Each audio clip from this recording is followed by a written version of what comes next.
સુરતથી સમાચાર કે જ્યાં જિલ્લા સેવા સદન ખાતે યુસીસીની મહત્વપૂર્ણ બેઠક મળી અને આગેવાનો કમિટી સમક્ષ પોતાના મંતવ્યો રજૂ કરશે। વિવિધ પક્ષો અને સામાજિક આગેવાનોની બેઠકની અંદર હાજરી છે।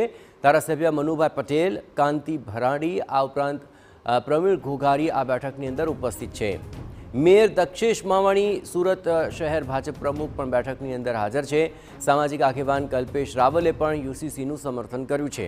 સરકારના પ્રયાસ અભિનંદનને પાત્ર હોવાનું કલ્પેશ રાવલે જણાવ્યું। ધર્મના આધારે કાયદો ન જ હોવો જોઈએ તેવું તેમણે ભારપૂર્વક કહ્યું।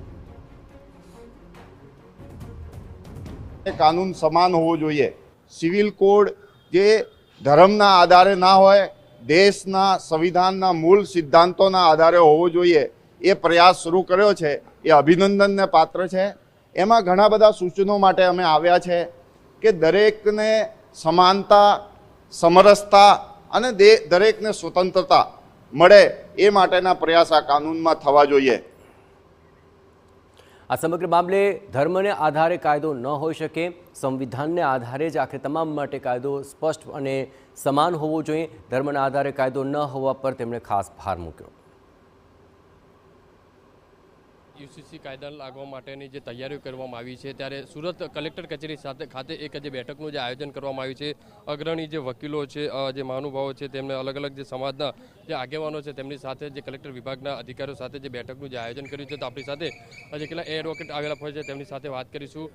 સાહેબ, કઈ રીતની મીટિંગનું આયોજન છે, કેટલું મહત્વના યુસીસી કાયદો આજે યુનિફોર્મ સિવિલ કોડ માટે જે વિવિધ સંસ્થાઓ સામે જોડાવેલી છે, તો એમાં મારું સ્પષ્ટપણે એવું કહેવું છે કે ભારતના બંધારણમાં તમામ નાગરિકોને એક સમાન હક અને અધિકારો આપવામાં આવેલા છે।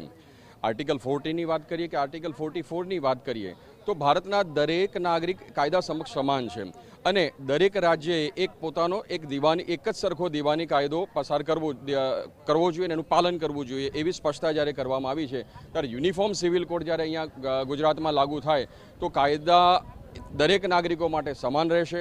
સાથે સાથે લગ્નની પ્રણાલી હોય, લગ્ન વિચ્છેદનની વાત હોય કે સક્સેશનની વાત હોય, એ તમામ માટે એક જ કાયદો લાગુ પડશે તો કાયદામાં પણ સરળીકરણ થશે અને જે ન્યાયતંત્ર ઉપર જે અત્યારે ભાર વધી ગયો છે એ ભાર પણ ઘટી જશે, એવું મારું સ્પષ્ટપણે માનવું છે। જે રીતે મોટી સંખ્યાની અંદર જે સમાજના જે આગેવાનો છે, અગ્રણીઓ છે, તે અહીંયા પહોંચ્યા છે અને મહત્વની વસ્તુ એ છે, સાહેબ શું કહેશો, આજે યુસીસી કોડ જે લાગુ થવાની જે વાત થઈ રહી છે, બેઠકનું આયોજન છે? એમાં એવું છે કે યુનિફોર્મ સિવિલ કોડ છે એ ખરેખર દરેક ભારતીય માટે ખૂબ જ જરૂરી છે। ક્યાંક આપણે બધી સ્વતંત્રતાની અને એક ભાતૃત્વ ભાવની જ્યારે વાત કરતા હોય ત્યારે કોઈક એક મજહબ માટે અમુક નિયમો જુદા હોય અને એક માટે અલગ હોય, આ ખરેખર યોગ્ય નથી। આપણે દેખવા જઈએ તો મહિલાઓ માટે, બાળકો માટે, પ્રોપર્ટીના વિવાદ માટે, આ બધામાં જ્યારે આ યુસીસી લાગુ પડશે તો કાયદાની જે વ્યવસ્થા છે, કાયદાની વ્યાખ્યાઓ છે, એ બધી એક સરખી થઈ જશે। એનાથી કોઈ પણ કાસ્ટ, ક્રીડ કે આવું કશું જ નથી, પણ બધા એક સાથે ભેગા મળી અને કરીશું તો કાયદો પણ સારી રીતે ચાલશે। સુરત કલેક્ટર કચેરી ખાતે જે બેઠકનું આયોજન કરવામાં આવ્યું છે, મોટી સંખ્યાની અંદર અલગ અલગ સમાજના જે અગ્રણીઓ છે ત્યાં ઉપસ્થિત છે, શું કહેશો, આપ કલેક્ટર કચેરી ખાતે પહોંચ્યા છે, બેઠકનું આયોજન છે, કઈ રીતે વ્યવસ્થા? હું ડૉક્ટર વિપુલ શાસ્ત્રી, અધ્યક્ષ આરોગ્ય ભારતી સુરત મહાનગર।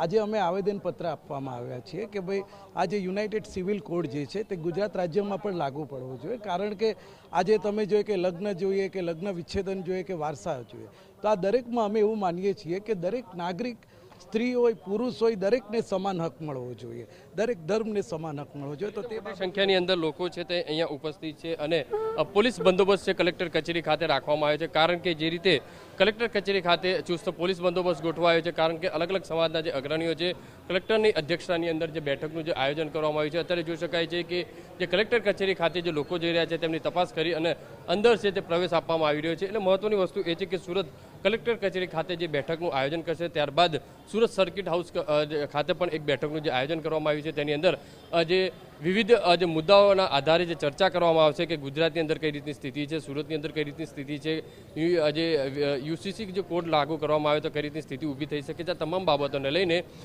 તમામ સમાજના અગ્રણીઓ છે તેમના રિવ્યૂ પણ લેવાની જે કામગીરી છે તે કરવામાં આવશે। કેમેરામેન સંજય ચંડલ સાથે બલદુ સુથાર, TV9 સુરત।